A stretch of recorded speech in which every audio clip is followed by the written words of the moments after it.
کیا بیماری ہے؟ اس بیماری کا نام ہے خوف. خوف یہ بہت عجیب بیماری ہے.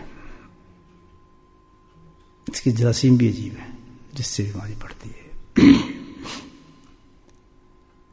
یہ بیماری ایسی ہے کہ انسان کو بیچارے کو دنیا کو چھوڑتی نہیں. دنیا کا مزہ ختم ہو جاتا ہے، اس کو کسی چیز میں مزہ نہیں آتا. اور یہ جو زیادہ خوشحال لوگ ہوں ان میں بھی زیادہ کثرت سے پائی جاتی ہے بیماری. اگر ہم سمجھیں کہ اس بیماری کا توڑ یہ ہے کہ آدمی بہت بھائی دولت مند ہے، پیسے والا ہے، شاید اس کو یہ بیماری نہیں ہوگی، غریبوں کو ہوتی ہے. ایسی بات نہیں، بلکہ یہ شاید ان کو زیادہ ہوتی ہے، یہ خوشحال زیادہ. ماننی تو آپ ہی کی بات ہے، آپ رب ہے. یہ کیا معاملہ ہے؟ دیکھیں دو مضاد چیزیں ہیں نا. قرآن کسی اور چیز کا حکم دے رہے، خوف جیسی چیز ہی کوئی نہیں ہے. اللہ تعالیٰ کہہ رہا ہے اور دنیا کہہ رہی ہے خوف بالکل نہ ہے. بھائی خوف ہے تو لوگ پاگل کہیں گے تجھے، نفسیاتی مریض بن جائے گا. فرق ہے اس دونوں خوف. اللہ پاک جس خوف کی دعوت دے رہے ہیں اور دنیا جس خوف سے ڈر رہی ہے.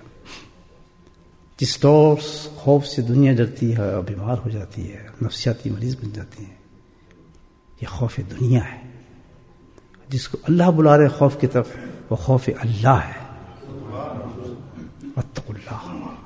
یہ دو خوف ہیں دونوں خوف. ایک کس کا خوف ہے؟ دنیا کا خوف. دنیا کے خوف میں آدمی گیا. اور دوسرا کس کا خوف ہے؟ اللہ کا خوف. اس میں مزے مزے. سبحان اللہ. ہے خوف وہ بھی اسی طرح. وہ بھی رات کو نہیں سن دیتا، وہ بھی رات کو نہیں سن دیتا.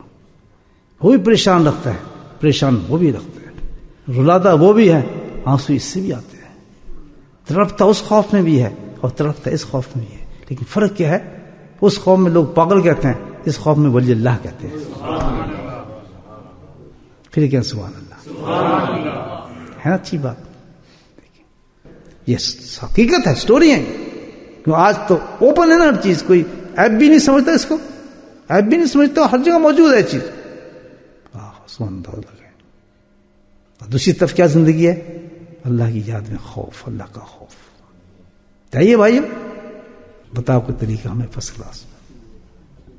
جنہیں قرآن سے پوچھتے ہیں کیا چیز قرآن میں نہیں ہے.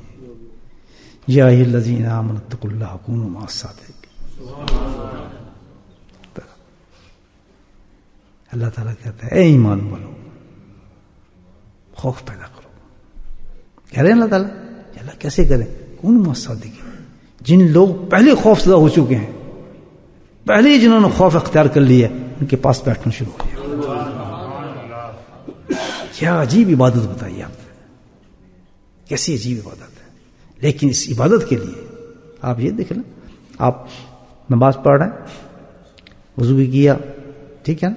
بہت سے لوگ منافقین کیا کرتے تھے؟ وضو بھی کرتے تھے، مسواک بھی خوب اونچی اونچی کرتے تھے، کلی میں مارتے تھے، غرارے بھی کرتے تھے، اور خوب واسطے میں چراغ سب کچھ کرتے تھے.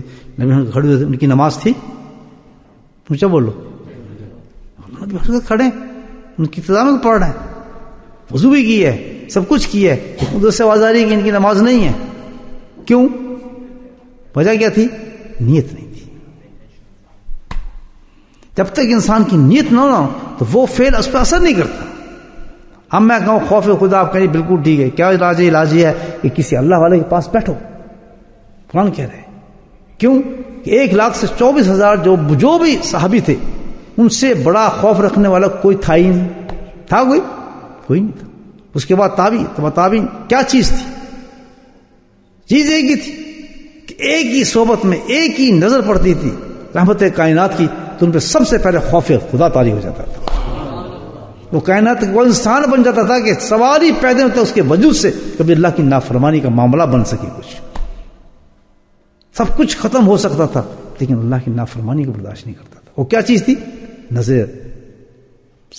رحمت اللہ کائنات کی ایک نظر کا چھڑکا تھا جس نے اس مقام پہ بجا خوف خدا کی. وہی تسلسل سے چل رہا ہے سنت رسول اللہ صلی اللہ علیہ وسلم. جو اللہ والوں کی شان میں جاتا ہے انسان ایک ہی نظر میں، اسی طرح بالکل میں حقیقت بتا رہا ہوں، اللہ والے کے پاس بھی اتنی دیر نہیں لگتی. اللہ والے کی ایک نظر اس کو جو ہے وہ خوف خدا میں مبتلا کر دیتی ہے. بالکل حق بتا رہا ہوں، حق اور سچ بات. لیکن وجہ کیا ہے؟ وہی بات ہے، جس کی نماز نہیں ہوتی بغیر نیت کی تو یہ کیسے ہو جائے گی؟ کوئی عمل کیسے؟ کوئی عمل بھی نہیں ہوگا جب تک ہماری نیت نہ. اب ہم کہتے ہیں خوف خدا، وہ دل میں آ رہا ہے یار